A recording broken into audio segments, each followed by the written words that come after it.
All right, everybody, welcome to the Ridgeline Hunting Podcast, brought to you by Phillips Game Calls, professional grade game calls made for every hunter. And I am your host, David Crane. I'm here with my co-host, David Sandana. That's right, Dave's back. I'm back, baby. And we have here today, Dustin. How are you doing with the Rugged Arts? I'm good.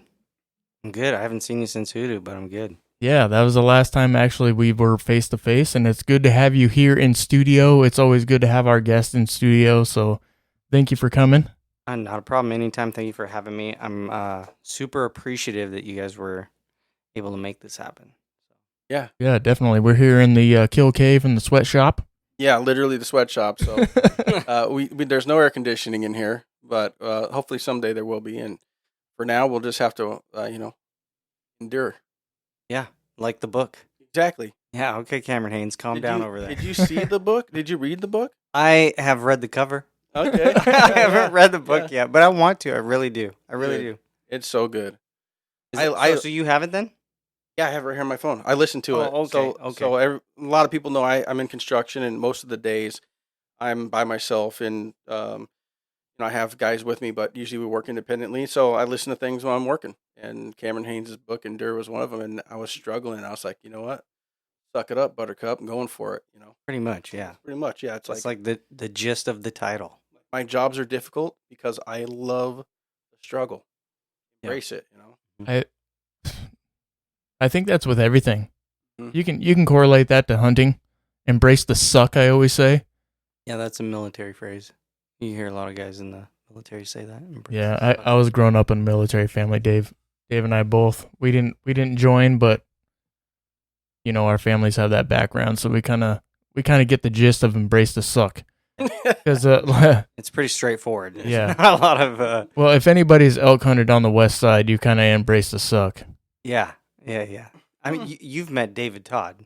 Yeah. You know how big he is. Yeah. I've had him on his hands and knees, crawling through bush that's like 5 feet tall. The only way through was to crawl on our hands and knees, only to find elk like on a road. But anyways, that's how it always goes. That's a whole story. Yeah. It's in the book. Well, actually, that's why we brought you in, Dustin. You've actually been talking to me, actually since Hoodoo about a book that you were coming out with. Right. Yeah. You want right. Student of the Woods. Yeah, and actually, Mike Peterson, who's not here today, but he was on the last podcast with me, us bear hunting. He's actually on the cover of this book. Yeah, he is. So when we were at Hoodoo, there was one of the targets that we had to shoot. I think that was the first day. It was Camo Fire. I want to say it was either Camo Fire or Hoyt, because this is what we did the first day. So. It was Camo Fire, because that one sucked. We embraced the suck on that one. There was this a couple of logs set on top, right? And you had to stand on top of the logs and take a shot across. It was like 35 yards. But in the moment, I didn't realize what I had caught, like taking pictures. And I was looking at my phone later, and he's got this look like of his person, like his body language is saying frustration. It's saying I'm learning. It's saying everything I wanted the cover of my book to say. And the picture that I was going to use before didn't say that. And so I did end up using that picture that I was going to use for the cover. It's in the book, but it's not the cover. Mike made the cover. Yeah, nice. Mike the bike. Yep. Oh, gotcha. Yeah. Cool. Yeah, Well, he probably was learning. He was like, this is all new to me. Oh, yeah. No, yeah, dude. Yeah. Like, so talking about Mike, man, I wish he was here. I wish we had the other fourth Mike, but it's all right. He went on his very first bear hunt this past weekend, and he definitely embraced the suck, because Dave has been where I'm at, or where we were hunting. Where you mean? Yeah, where we were hunting, and it's straight up, straight down, no matter what. Oh, and it was pure elevation. Dude. Way worse. So he was talking about that. He was like, dude, this is like pure elevation. I was like, yeah, I have no idea. I actually put him through that Yeah. Test them. Nice. Dude, this area they hunted, I drew a quality bull tag for that Yep. section. Yep. Well, there was a spot where I went down after this elk, and when I got down there, I was like, "Oh, I could do that. That's no problem." I looked down, range find. I'm like, "There's this stump. There's an elk down here. It's like bedded down. There's a bunch of cows, Sure. and I'm just gonna go down to this little spot I can see, and I'm gonna be about 40, 50 yards from this elk. Good shot right there. It's laying down, bull elk laying right there." And I got down there and I got on the radio. Right, I might even texted Luke. I was like, "I'm not shooting this elk." He's like, "Why not? You're already down there." I was like, "Dude, there's no way in hell we're getting this thing out of here. There's no like literally it was so steep behind us at the top of this this road we were walking down. Right. There was trees that were probably 180 feet tall. When I got down to the bottom of it, the hill was so steep I couldn't see the tops of those trees because it eclipsed it. Oh, wow. Like it was straight up and down. And so yeah, man, I just packed up my bags and went home. I got up to the top of that thing. I didn't feel good for like 3 hours. It was that steep. That's crazy. Yeah. I'm dumb enough I would have shot that animal. Oh, I told him, I was like, Muscled it out. I said, the only way we're getting it out of here is hiking down. Yeah. It was that kind of hike. I mean, Yeah. it was bad. So I took a photo, a panoramic one, because it was really cool. There was a bunch of rim rocks across the valley and stuff. And I said, I'm never coming back to this spot, so I'll take a picture. I love that. I love that area. We're bear hunting over there. We did spot a bear and just didn't have a shot on it, but yeah. Guess you need to practice that 458 yards, huh? 485. Oh, was it 485? Yeah, and no, I definitely do. I don't shoot my rifle enough. I shoot it, 100, 200 yards, which is what you would normally have over on the west side. Yeah. But over on the east side, there's a 500-yard shot that could have happened. Yeah. But the bear itself, dude, it was cool. It was just rolling around on the stump. It was just biting the top of the stump. So all you could do is skull fire it, which I'm not going to do from that far. But, to have that capability of shooting 500 yards, I need to work on that. Yeah. Washington is really awesome because it's like one of the only states where, 2-hour drive and you're in a different topography. You're in a different, what I'm looking for. Different region, really. Yeah, It's almost a different state. You're in a different, it's like a different state. You're like, 1 minute, you go from the east side and you're in like sand dunes, and then you're in aspens, or you come to the west side and you're in firs and pines and jungle, straight up moss jungle growing off the trees, hitting the ground with it. It's like it's crazy stuff. Yeah. Our state is awesome. Very diverse. Yeah. Yeah, it's really cool. Yeah. I didn't mean to sidetrack us from the book conversation, No, but you're good. So, Student of the Woods. Student of the Woods, yes, that's the title of the book. How did you come up with that? So that's actually a funny story. Originally, it was named Campfire Logs, which unfortunately sounds a lot like Campfire Stories, Stephen Ranella. So I had written this book and come up with this idea that like every chapter would be like a log on the fire. So Campfire Logs would be you're telling stories and you're stoking the flames of outdoor adventures inside of you. That was like my idea. And then Stephen Ranella came out with Campfire Stories, and I was like, dang it. Because granted, I could have named my book the exact same thing. I could have named it Campfire Stories, but that would seem like I'm trying to steal his thunder. Confuse the audience. I liked Campfire Logs, but I knew that if I left it that way, anytime someone puts in, you use Google search or DuckDuckGo or whatever it is, and you put in campfire, the most popular thing is going to pop up first. And of course, that's going to be Stephen Ranella's stuff. So my stuff wouldn't get hits. So I had to step back and rethink the book. And that's when I came up with Student of the Woods, because every story in the book, every chapter is a different point in my life as a student in life, in these adventures in the woods. And then you see the transition where I go from, a neophyte or somebody that knows nothing as a kid. As a child, learning from his dad. And I transition to hunting on my own, figuring things out. Mm-hmm.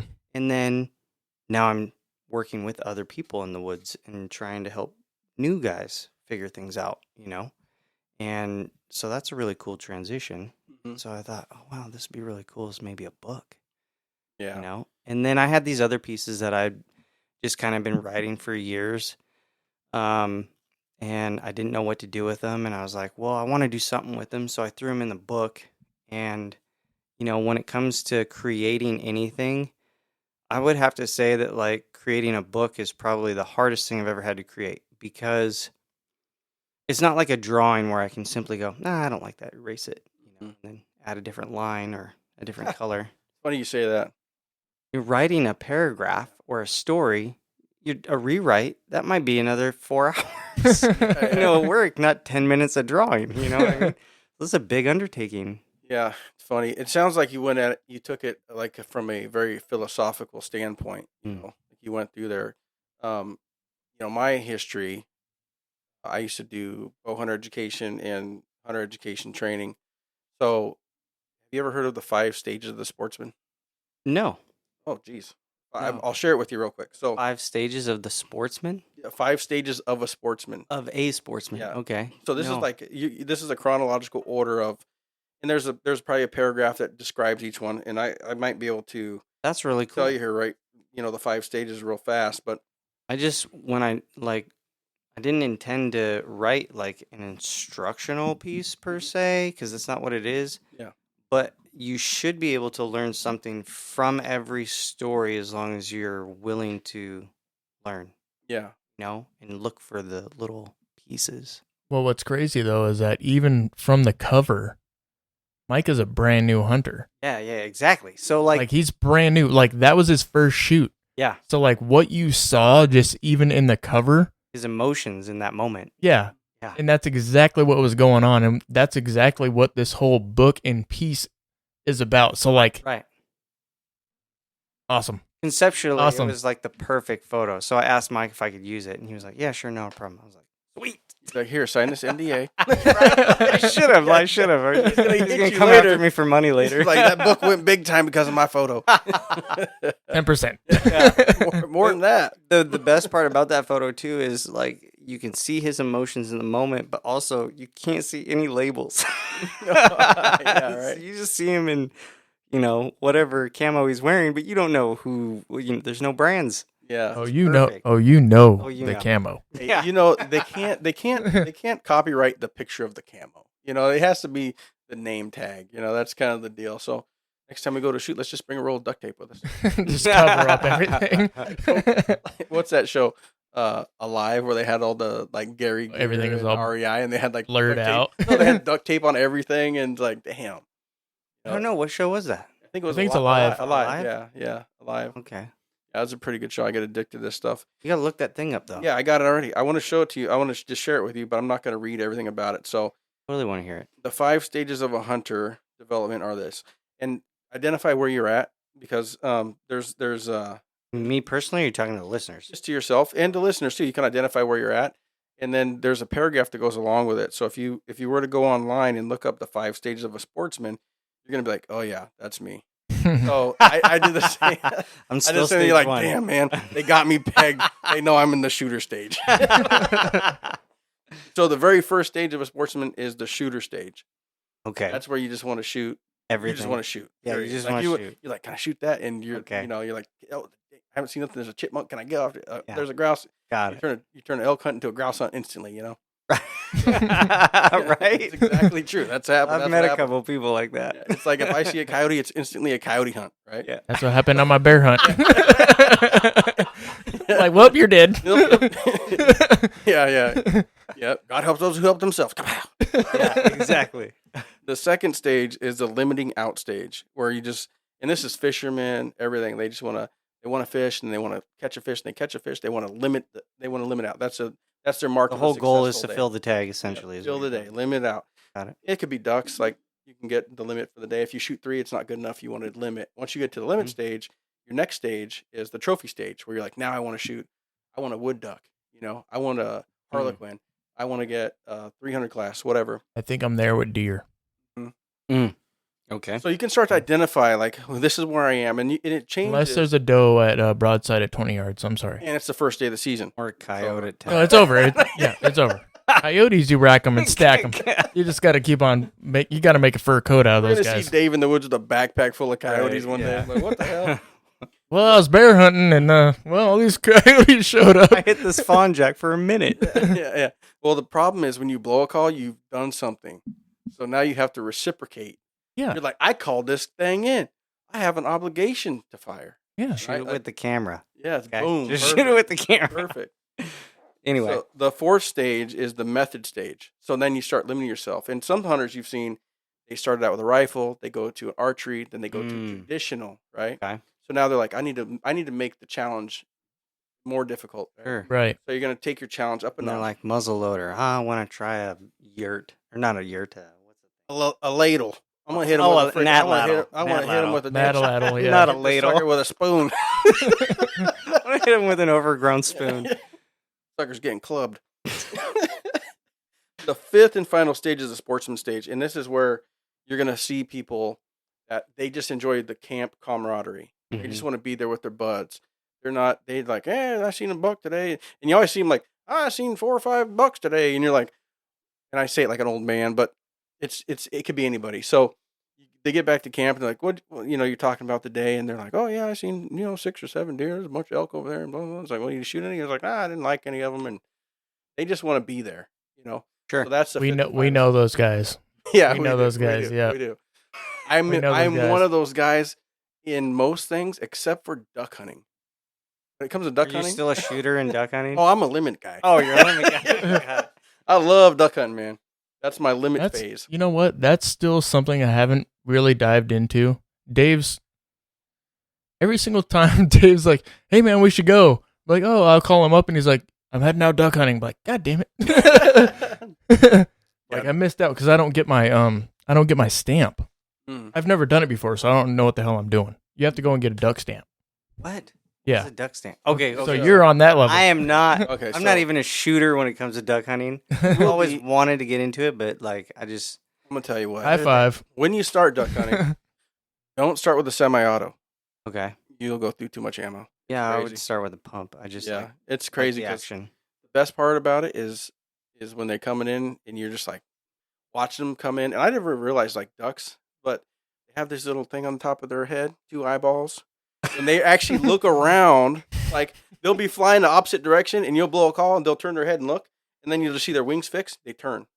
Mhm. They'll come to you and they'll start doing this little thing in, and they say like shoot them when the boots are showing. Oh, when So- their feet come out. Their feet come out. Yeah, getting and ready to that's like, land. man, I did everything right. I called this duck. I saw them flying over here. They made the turn. You see their heads turn, then their bodies turn. They see your Mhm. spread. They're like, oh, this is perfect. All the combination comes together. Mhm. It's just a perfect, man. It's like one of those things you're like, dude, Maybe I'll have to go duck hunting with. See, Sam I wouldn't Dana. even mind just going and filming that. Mhm. Like you need to that just would be come and cool. just invite me next time you go out. It is really fun, and for an off-season activity too, because I'm not a rifle guy, So duck Yeah. hunting starts the first day of rifle season Mhm. generally. So I have something else to do. But Mhm.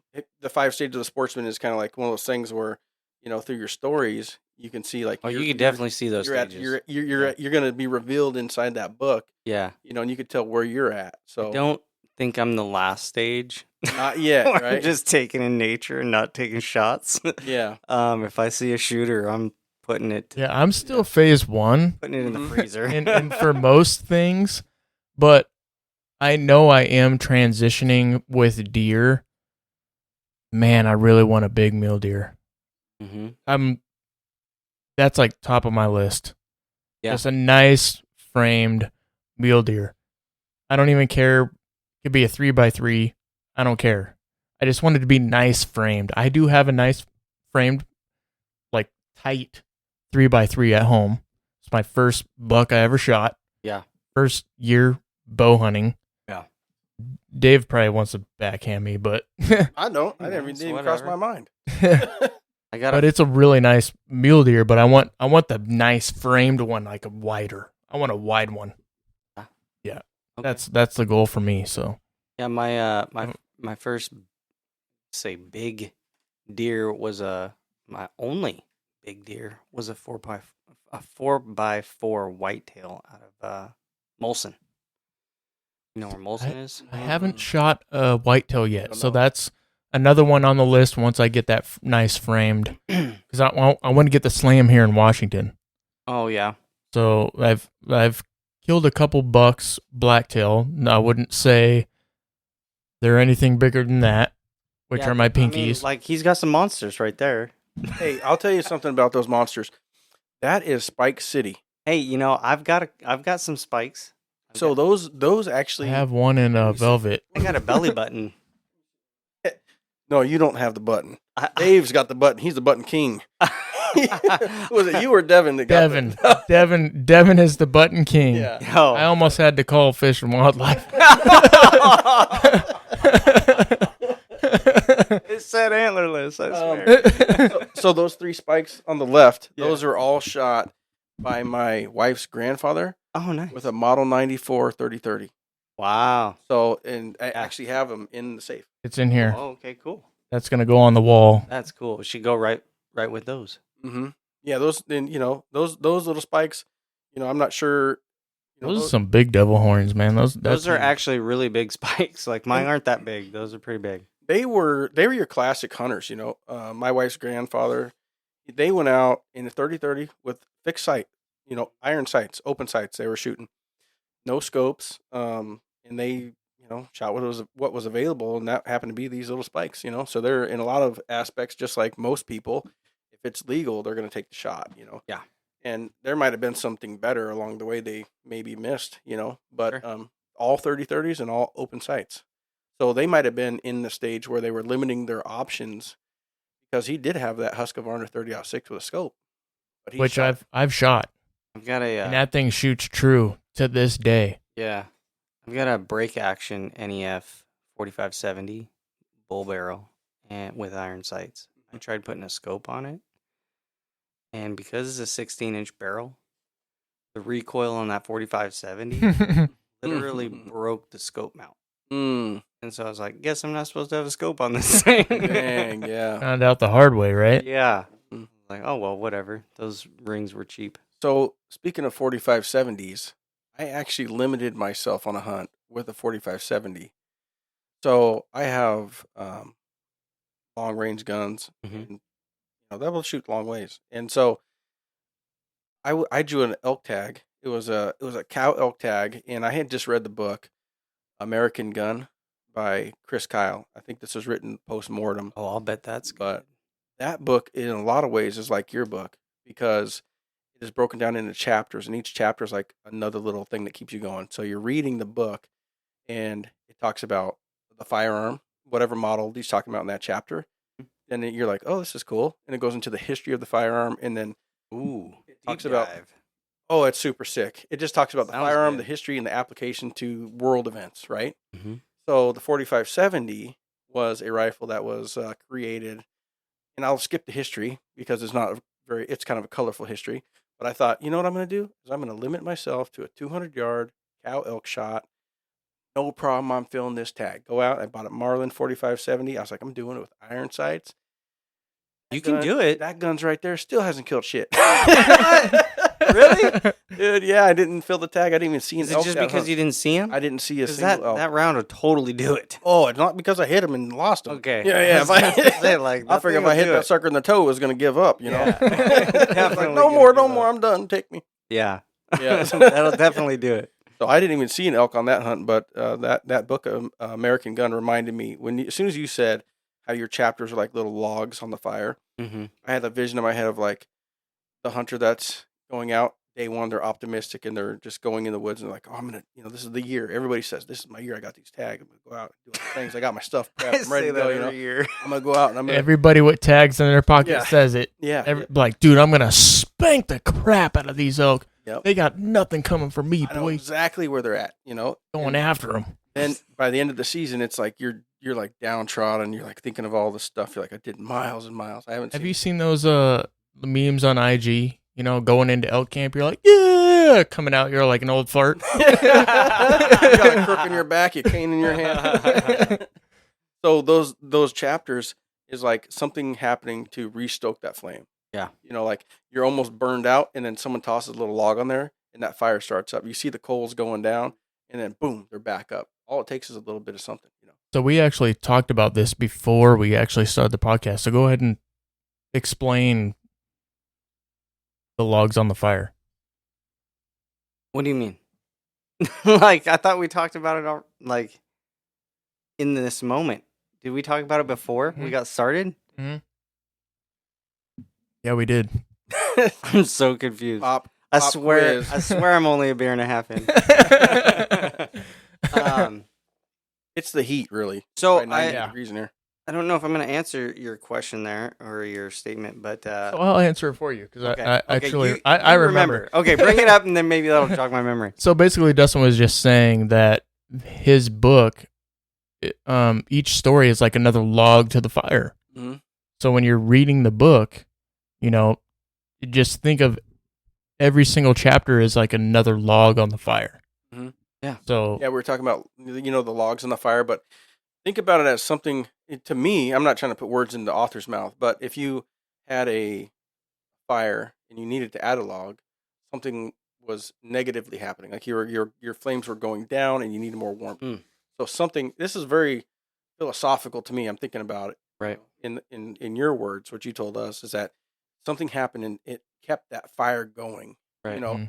So I don't know if we're digging into it too far or looking into it too far, but logs on the fire, you know, which you almost called it campfire stories.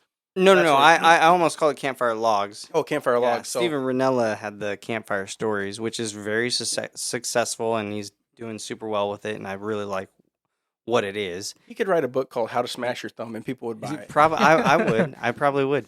I just love the way he like brings words together. He would say, "This is the book everybody needs, so you know what not to do." Like I have thought many times, I'm going to write a book on how not to kill an elk. You know, I've had you know every what? opportunity. I'd be right there with him because we had a bull and all his cows going for about 4 hours. Yeah. Last season. Last year. It was very frustrating, but I learned so much. Him and Luke were quiet as a freaking mouse because I didn't even know where the hell they were. Come to find out, they're right below me. Yeah, it's a whole different story. We'll get into that in another podcast, but it was an awesome hunt, but extremely frustrating. Yeah. So when I wrote the book, and you're going through the publishing process, their question is like, who is this for, right? I didn't write the book for like the guys who've been hunting their whole life, or you know, the gals for that matter who've been hunting their whole life. I wrote the book as kind of like a piece to help those who are interested, but don't like they needed that extra little push, right? So, for instance, one of the chapters follows a guy that I used to work with. His name is Nick, and he works out of Renton for Boeing. And initially, when I started writing some of these chapters, I would let him read them, and it like stoked a flame inside of him. He was curious, on the fence, and then he started to read the stories and was like, you know what, I'm going to do it. And so he bought a rifle, and we went out, and we did a hunt together. It wasn't, super successful in the sense that, like, we didn't bring any meat home and put it in the freezer. But it was extremely successful in the sense that it gave him a visual, physical representation of what hunting is, what goes into it, you know, what you got to do, where you need to look, things to look for, you know, all the little things that you usually, from my perspective, learn as a kid coming up. But like for yourself, Yep. You're just kind of getting into it for the first time. Holy moly, it's a bucket of information, and you're just like, where do I start?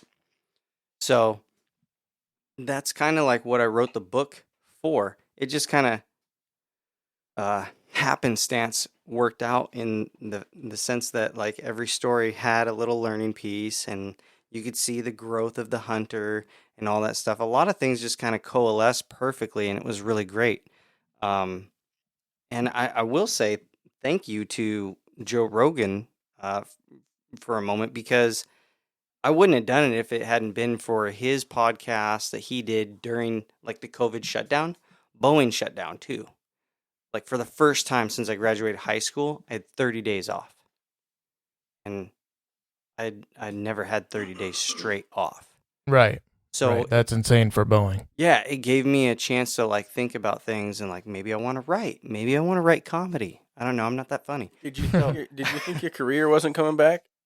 No. He's like, no. I don't know if I'm gonna be out for 3 years or 4, but I'm gonna write a book right now. Yeah, because COVID and then Boeing had the like stand down thing and all that stuff. So there's a little sense of like, what's going to happen with the airline industry. But it's always been there. People are going to want to travel. I shouldn't say it's always been there, but it's been there for a long time. People are going to want to travel. It's going to come back. It's just a matter of when. So I wasn't scared about that. But it's not what I wanted to do.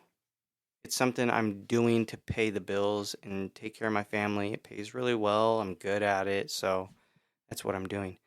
So when I had that time off, I started, doing the writing thing and putting the thing together. And anyway, so the book is for those people who are curious, and it's supposed to spur like those philosophical underpins in you and make you think about more than just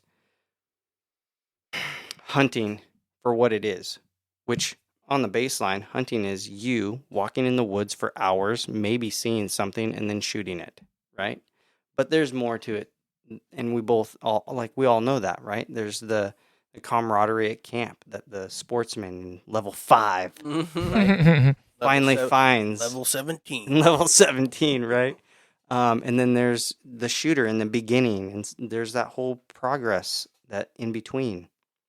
I think there's one thing that is missing in the 5, and that is when you get to see your kids take on the role of the hunter.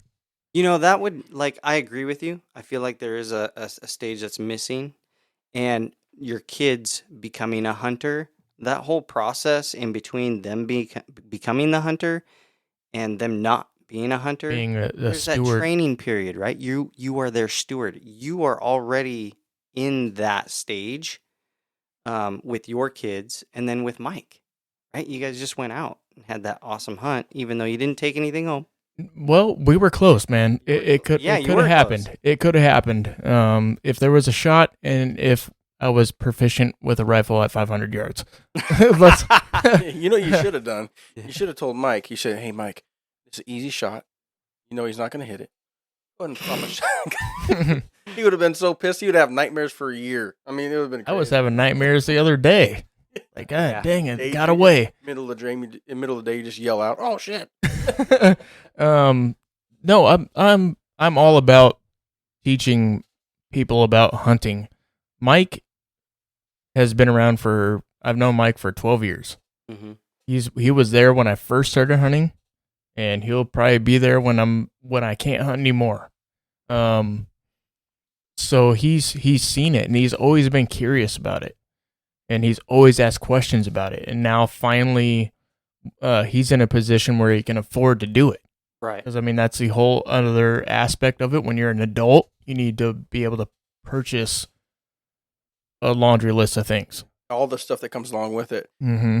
Along with what you guys were just talking about, I would want to add to that fifth sportsman thing. I don't know how many categories there needs to be, but I feel like at any point in your development of your outdoor experience, you can find yourself in the sportsman stage by bringing somebody else along, because it's unsportsman to not share with somebody else or to be sacrificial in your own experience by bringing more people into the woods. It's almost like you said it right there in the beginning. It's counterproductive to say to people, you know what you should do? You should come hunt. You should come with me where I'm going. Yeah. Like everybody's like, hey, how many times have you seen somebody post a picture of a fish or go out hunting and be like, hey, where'd you get that? And they're like, ha, no telling creek, sucker. Yeah. Like that's the common response. Right. Yeah. So we're all in the stage of a sportsman at various times in our life. So bringing your kids into it is a natural thing. Whether or not they develop through and decide they want to be a hunter and enjoy it is totally about the experience and what they enjoy. But I think that's kind of where. So my oldest son is kind of in that transition right now. He loves hunting.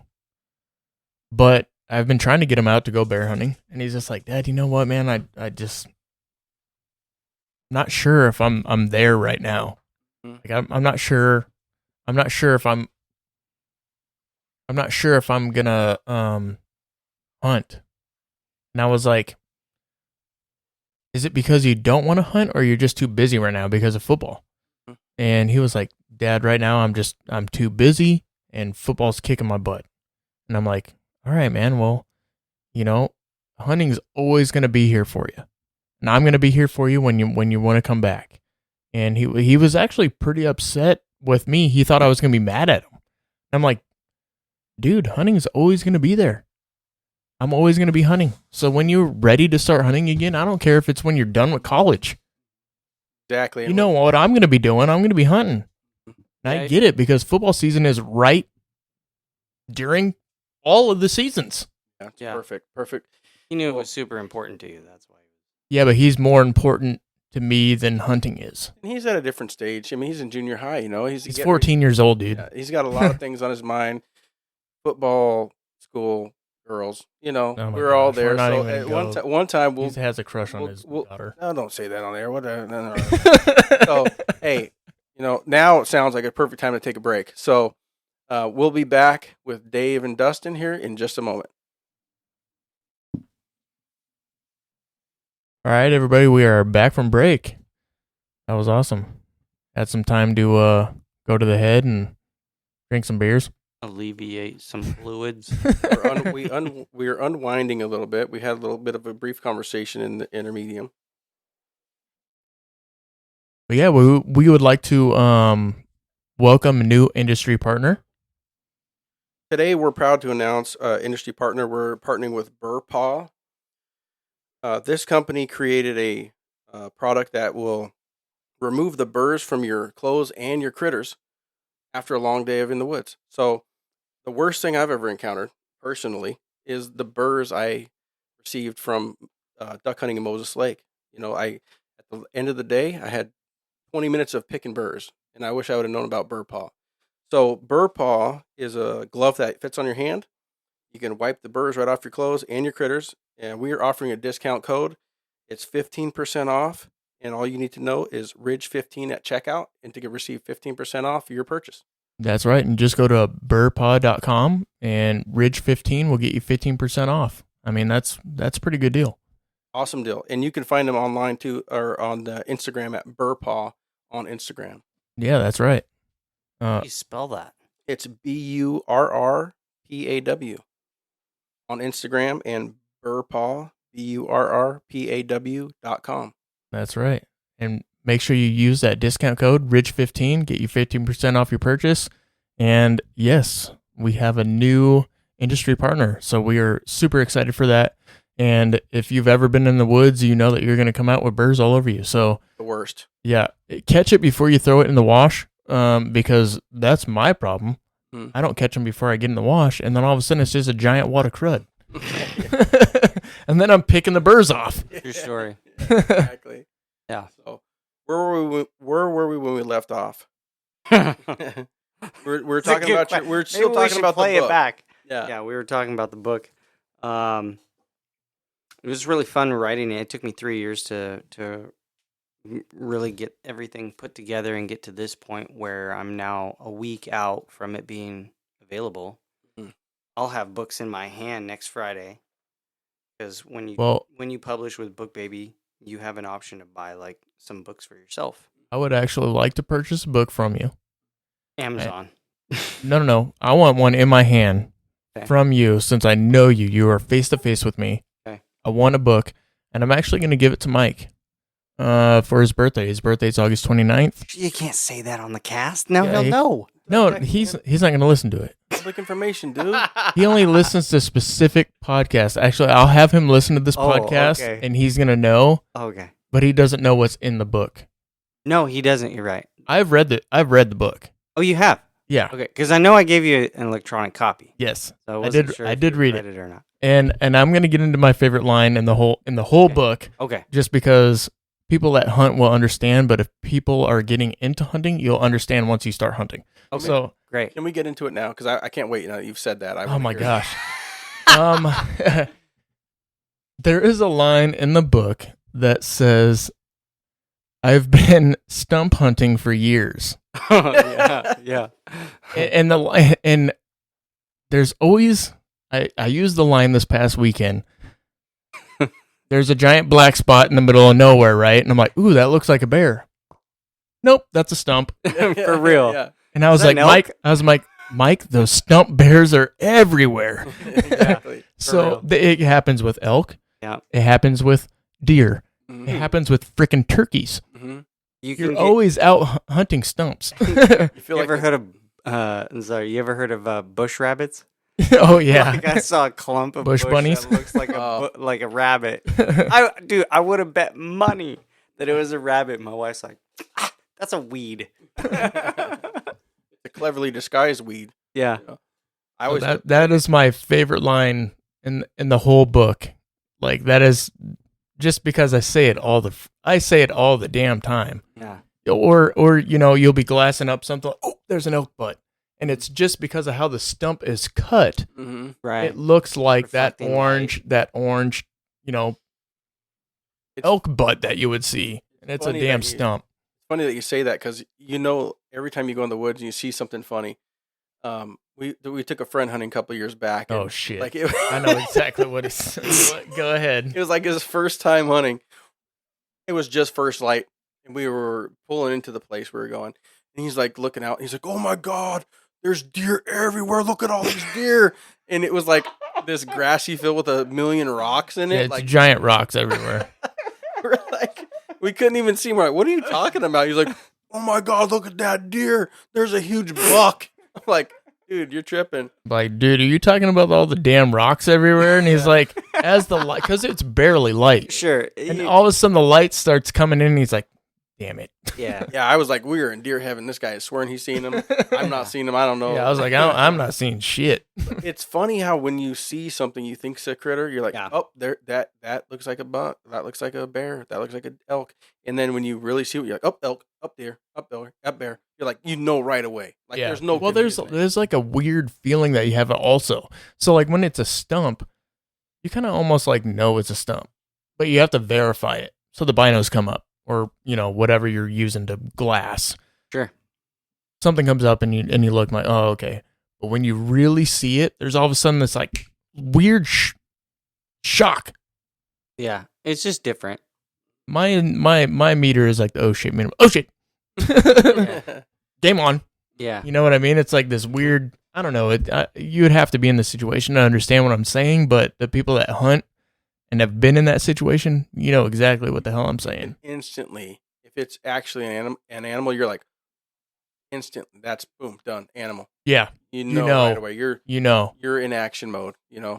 That's one of my favorite lines, but for a different reason. It's one of my favorite lines because for me, from a hunting perspective, it speaks to the reality of the frustration of spot and stalk. You're like on a hillside just glassing, and like you're saying, you're not seeing anything but stumps all day. And it's like, So, and as a kid, when I was real little, it's hard to take, like even my kids now, it's hard to take them on a 14-mile hike, and expect them to keep up. So when I was a kid, we did road hunting a lot, and it seemed like my dad was always head out the window like, stump. So yeah, there's a lot of little things like that in the book that I feel will speak to a more seasoned audience, but will kind of break new hunters in, and they'll be like, "Oh, I want to go see a stump deer." Well, what's weird is that way over on the east side where Dave and I have hunted quite a bit, they call their deer stump deer. Because the size. Mhm. Short. Oh, okay. Yep. They're shorter, but they have like massive. Their bodies are actually pretty big, and their racks can get very large, but they call them stump deer. Wouldn't that be the same as calling, be like, "Oh man, that's a toad right there." No, their deer are Yeah. small. What's weird is that, what are they comparing them to? I don't know. Because they're all that size. I don't know if they're not hunting where they live in that area. Where are they going where there's deer that are massively different than the ones they see? Up in the mountains. Yeah, I mean, Up in the mountains are way larger and way. I wish I could say the area. I'm not gonna say it, How but far east are we talking about? talking about pretty- southeast central. yeah, Washington? yeah. Okay. So So- there's the lowland deer that they call the stump deer, and then they have deer like you're going almost from like ground zero to like mountains. Well, and you're in talking the about the mountains, difference between like a whitetail and a muley. no, they're both mule deer. Oh, but they're they both call- muleys. Yeah, but they Yeah. call one a stump deer because they're actually like a crossbreed. Well, scientifically, I don't know how that works out. But They're- I would say they have a genetic difference there that makes their deer smaller. Whether or not that I've seen some monster blacktail, so they're tall. Like I saw one the other day right in my neighborhood. As we were pulling it, I told you about it. I was Yeah. said we should just take a tree stand and put it right down that meadow, bottom of the hill. Boom, September Some 1. permission. That's all you need. Work on that. School district. Hey, call be 'em up. another suburban hunter like those guys over on the East Coast. That's what you do. You got to. You just knock on doors, hunt backyards. As a matter of fact, knocking on doors. Uh-oh. Here we go. He's got a door knocker for me.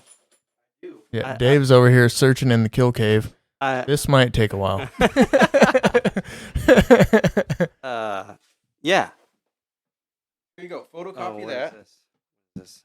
Photocopy that and take it out when you go out. I've never seen these before. Boom, dude. You're learning. Where did you get these Bow from? Hunter Education Foundation, man. What? The National it's Bow a- Hunter Education Foundation. Yeah, so Dave used to teach this class. So I'm so uneducated. So I just go out in the so woods and this hope. this is a bow hunter courtesy card.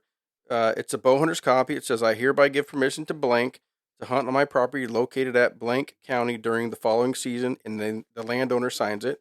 And you cut it in half, and it says bow hunter's courtesy card landowner copy. It says bow hunter's name, address, the dates they're allowed to hunt, their car style, license plate number, and color. And then they check the box and says, "I've completed the International Bow Hunter Education Program for bow hunters," because a lot of states So require cool. that.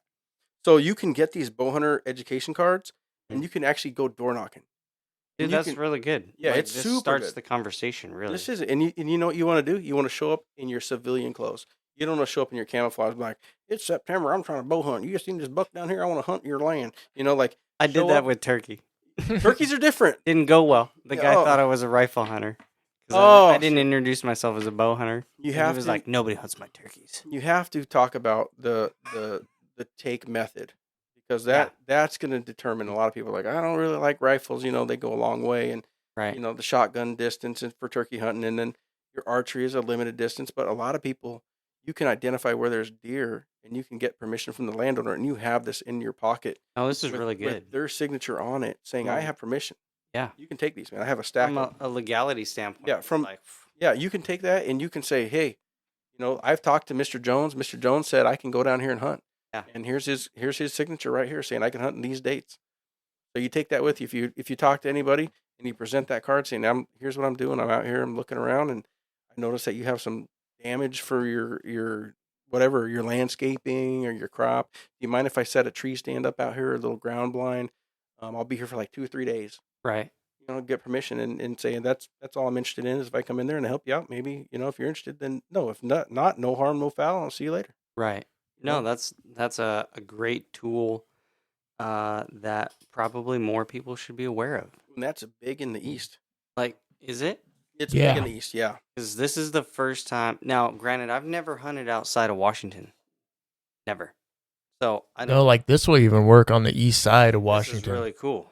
So a lot of the times, so I've turkey hunted with a gentleman named Kirk Douglas who's been on the podcast before. We didn't have these, but we did a phone call, and we got a permission to hunt someone's land. And then Luke and myself were out turkey hunting, and we got permission to hunt someone's land. And we actually used one of these cards right here.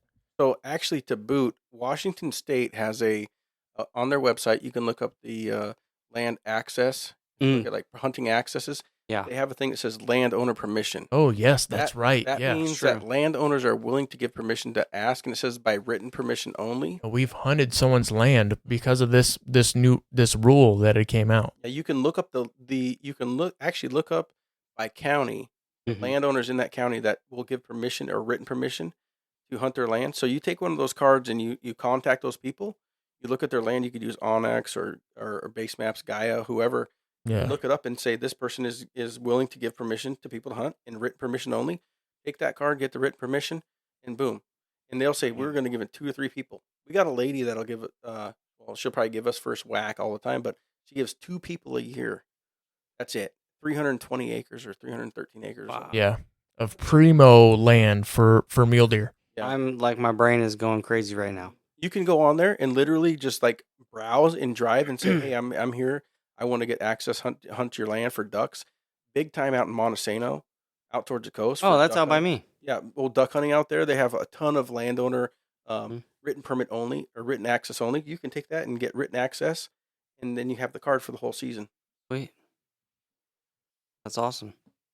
No, it's great. There you go. We should put that on Instagram, Dude. or not.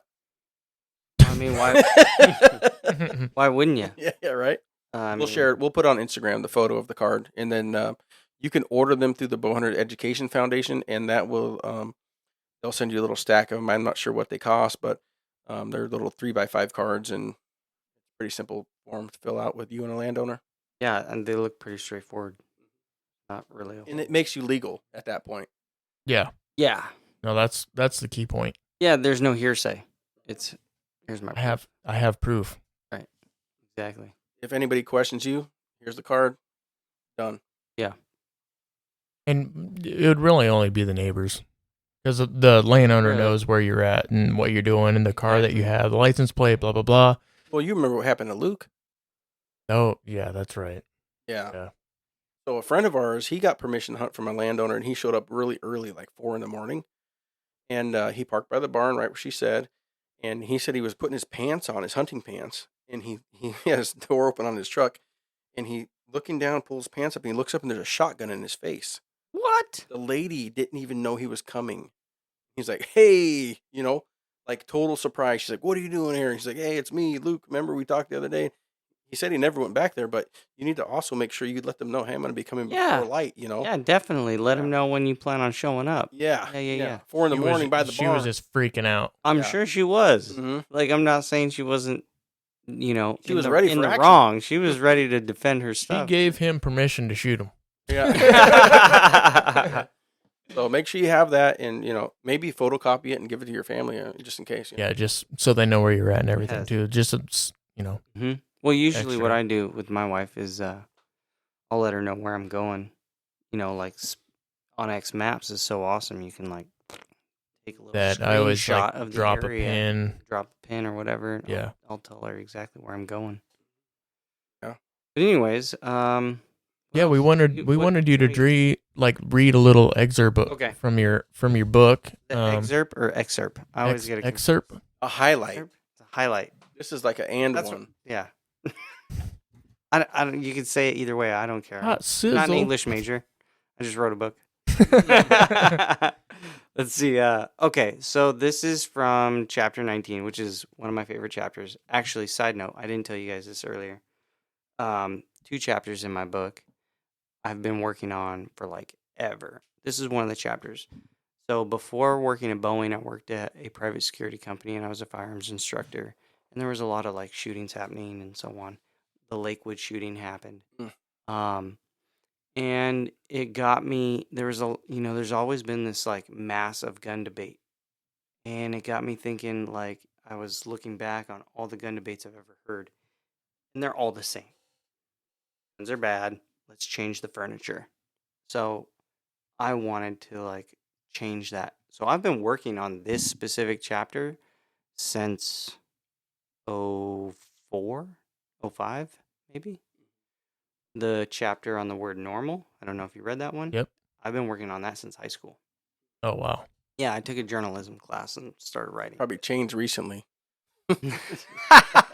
Oh, my gosh. We're not Time even to go to getting into normal no that, more. yeah. There's no such thing as normal. Yeah. Which is kind of what I get across in the chapter. But anyways, all right. So I'll read a small little portion from the Great Debate chapter, which is chapter 19. So, the Second Amendment was not put in place to be the center of any debate. It is in the top 5 for a reason. It was one of the most important pieces of the Constitution. It was put in place to protect our right to keep and bear arms. This was done in an effort to help us protect ourselves against a tyrannical overthrow of our country, be it from outside forces or from within, i.e., government entities seeking to rule over the land. It was put in place to ensure that the free states had access to a well-regulated militia, as it is necessary to the security of a free state. That's just one of many chapters, and that specific chapter is supposed to set the tone for the rest of what you're going to read. And really what I'm trying to say there is that the states are supposed to work with the militia. The militia is the people. Regulated means education. The state is supposed to work with the people to form education that works to help better people's understanding of what good firearms safety is all about. Mhm. That's what it says. You know who could have really used this? I feel like there's a one-liner joke coming at It's the not end. a joke. This is not a joke. He actually just who was that? Who was the guy? He just he was filming a movie and shot his producer, Oh, you're talking Alec Baldwin. Alec Baldwin. I mean, education is key, just in anything. And I don't want to jump to a conclusion as to what happened, but the FBI has recently said the firearm was in good working condition. So just beliefs or not, treat every firearm as if it's loaded. Rule number 1, Yeah, I don't want to give anybody a buy Yeah. per se, but he Supposed to be a prop gun. It's supposed to be, even though it's a functional, like a lot of prop guns are functional Firearms, in the yeah. sense that, they'll do everything an actual firearm will do. They're just not necessarily rated to handle the load capacity of a round going off inside of them, right? Mhm. Okay. Yeah.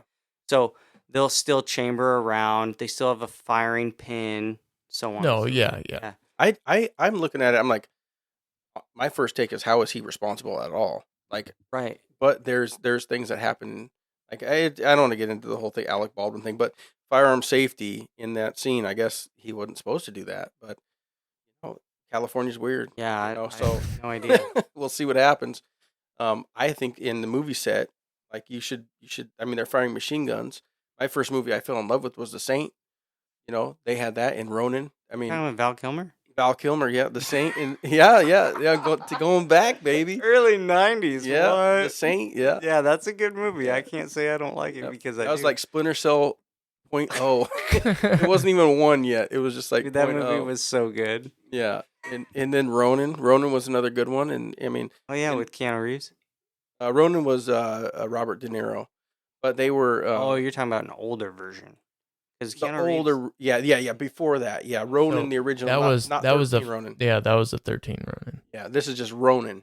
Oh, wasn't it just Ronin? It was 13 Ronin. Oh. That's But a samurai movie. Ronin, the original, Yeah, was yeah. like a. It wasn't mafia, but they were like bank robbers or something. I can't remember the whole premise, but it was really good. And they were dealing with automatic firearms in that movie, and they called them simulators, because they wanted them to go off and sound like they were really firing bullets, but they weren't. Mm-hmm. And you have to be under the belief that everything you're using in a set is safe, regardless of if you're supposed to pull the trigger or not.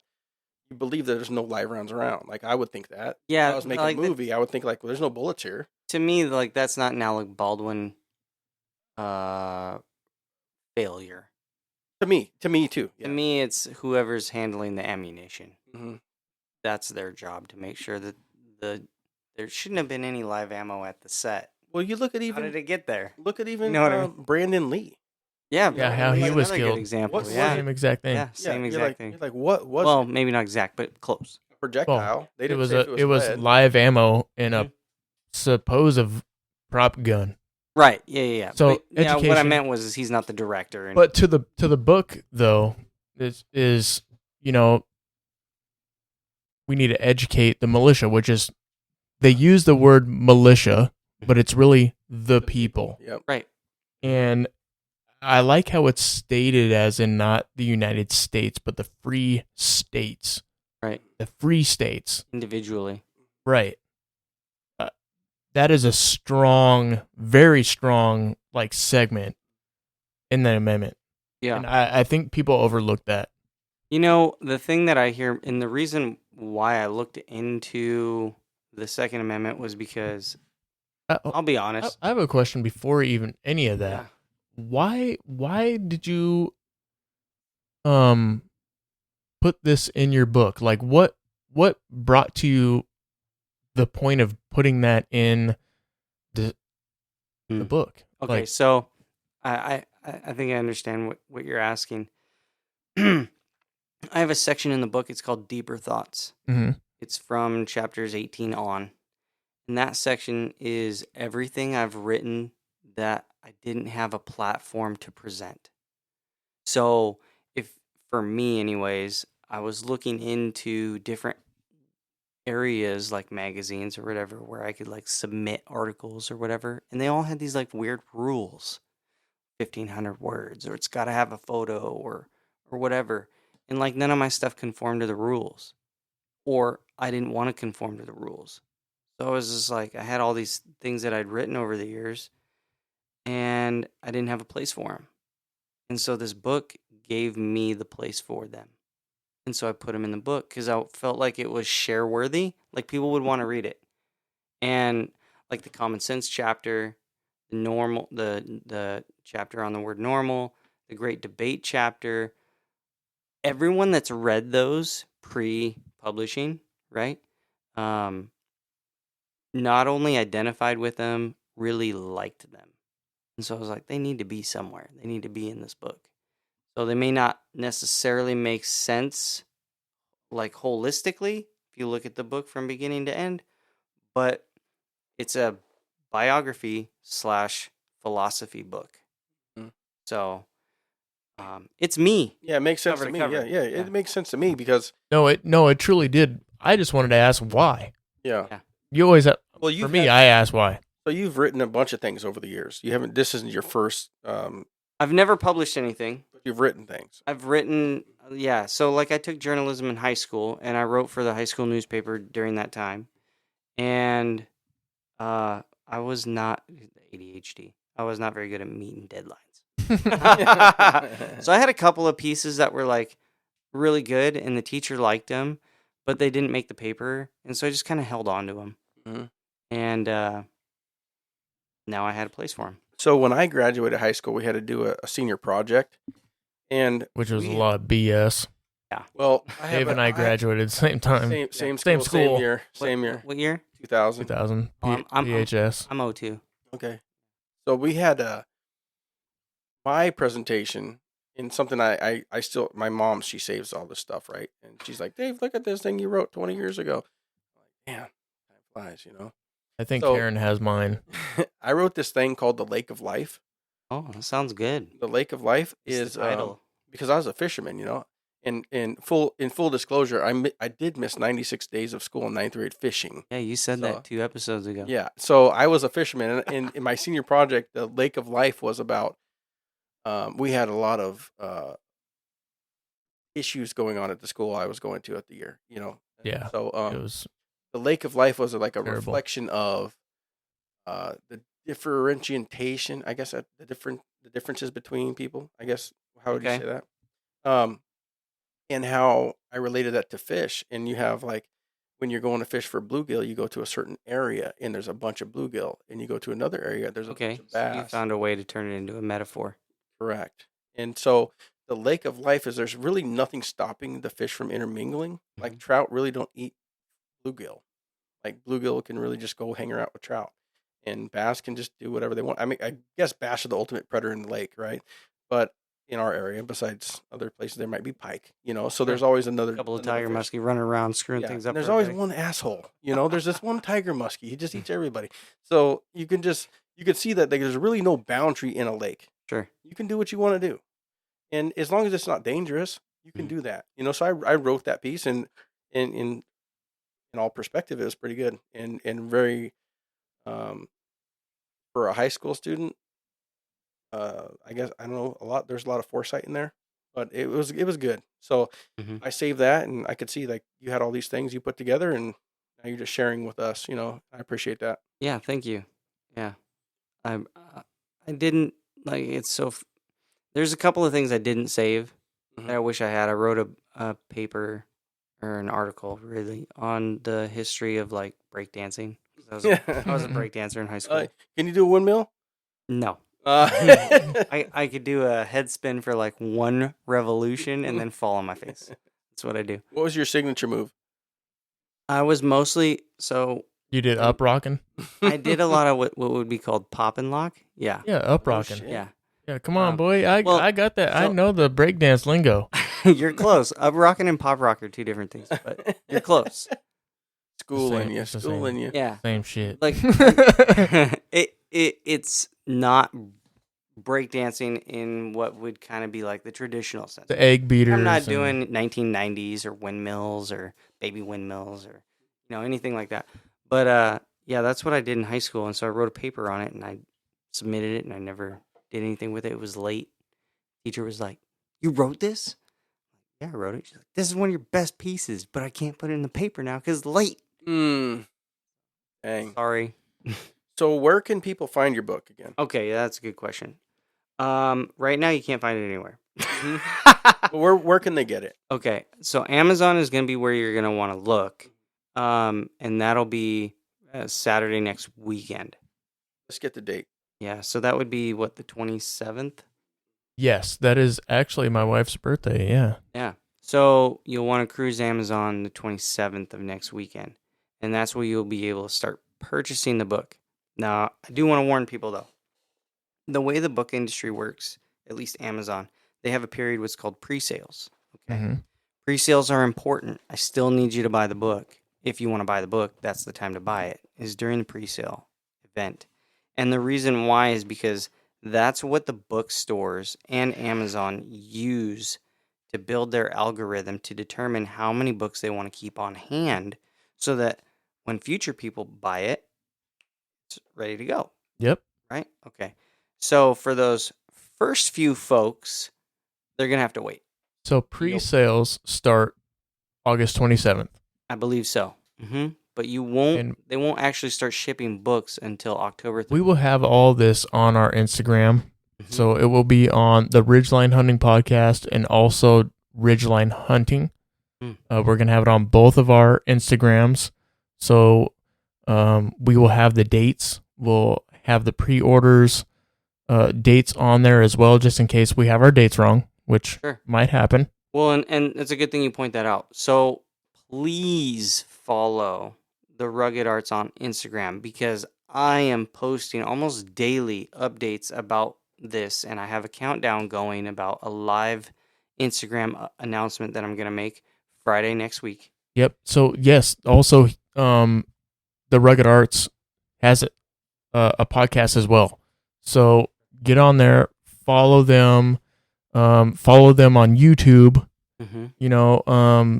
And we're all just a hunting community, so we love helping everyone out. And Dustin's a good friend of ours, and we're gonna do what we can to help push this book out because it really is a good read. Thank you. I appreciate that. No, it's a good read.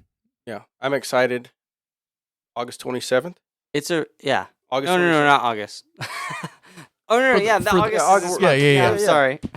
Next Saturday, August 27th. Guys, it's late. I'm tired, It's almost yeah. it's almost August midnight. 26th, We're yes. we're putting in some hours for this podcast, but we really wanted to have Dustin in studio, and we really wanted to talk about his upcoming book and just shoot the shit with him because he's just a good dude. Yeah, Thank you. lot of contribution to add.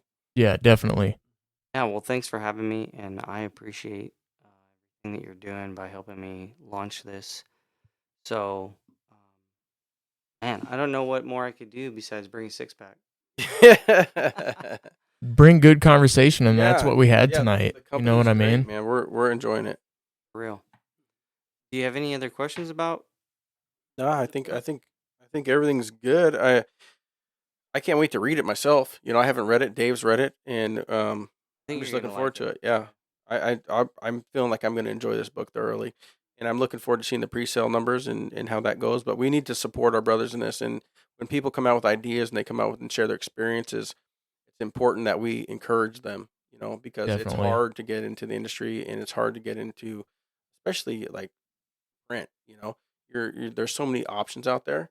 But sharing your story, I'm glad you decided to do it, and it takes a lot of courage and I know that you're heavily invested in this, and that it's something that you decided you need to share, and it's worth sharing. So yeah, thank you, Dustin.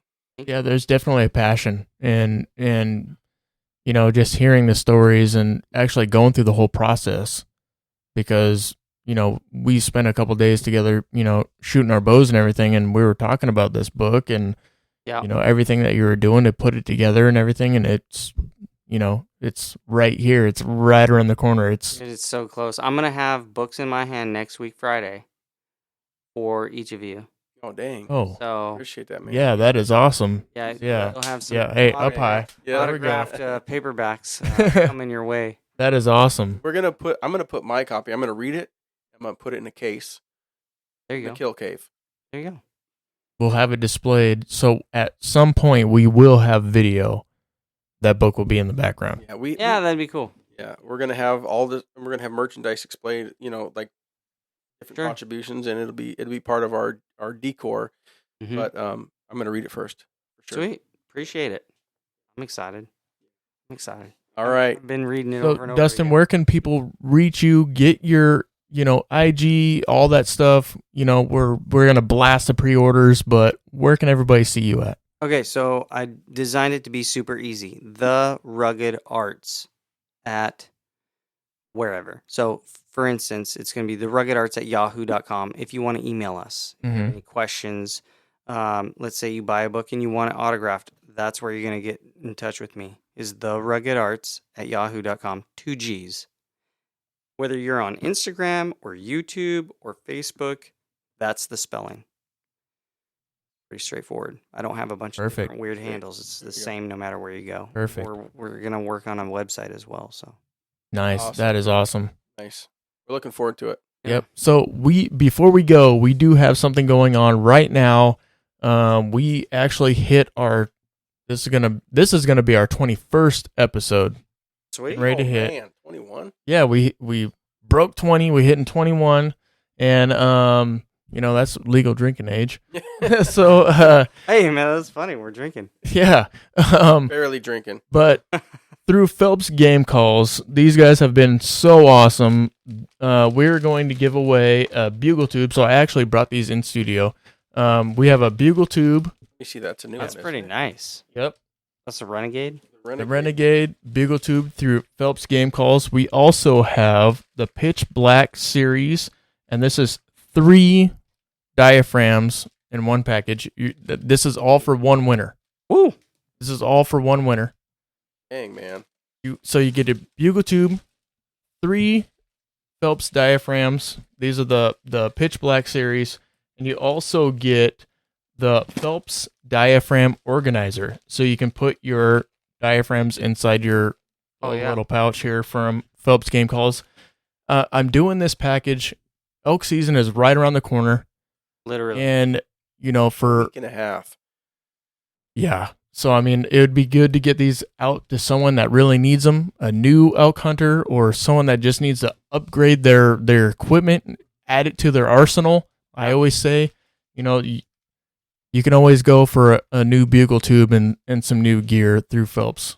So, And this bugle tube is not, I mean, I haven't seen this one yet, but this thing is stout. That looks legit. so the Renegade, I believe, is part of Dirk Durham's signature series. I almost want to open it and blow this thing. I do, Just but I wake won't. everybody up. I know. We will have pictures up on our Instagram of the giveaway, but this is going to go for 1 week.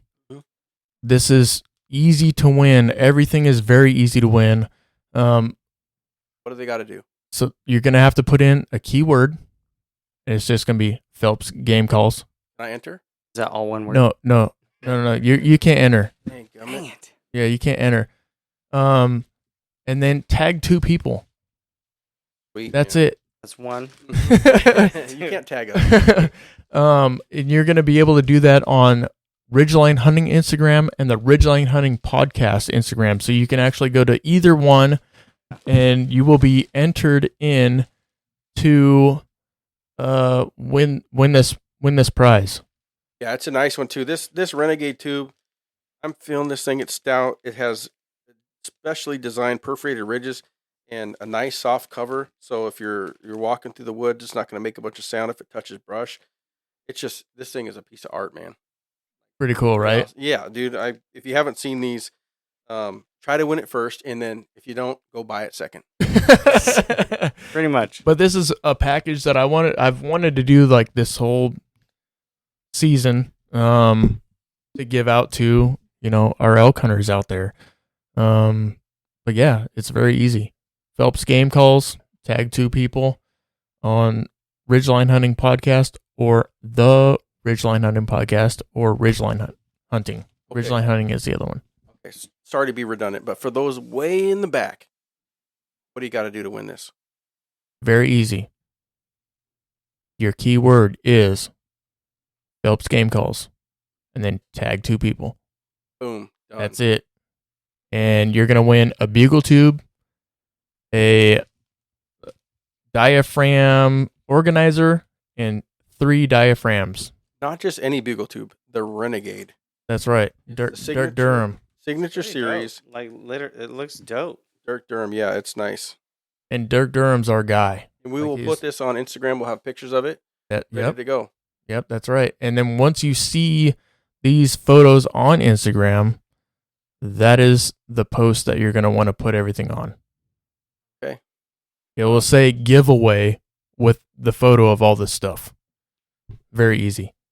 So thank you everybody for listening to the Ridgeline Hunting Podcast. You can hear us on Apple Podcasts, Spotify, Google Podcasts, and we're also on YouTube, which here soon we are going to start filming our podcasts. So instead of just hearing the audio, you're actually going to be able to see the video, and we will keep you posted on that, on when we will start videoing our podcasts, but it will be shortly. All right, everybody. Adios. Adios.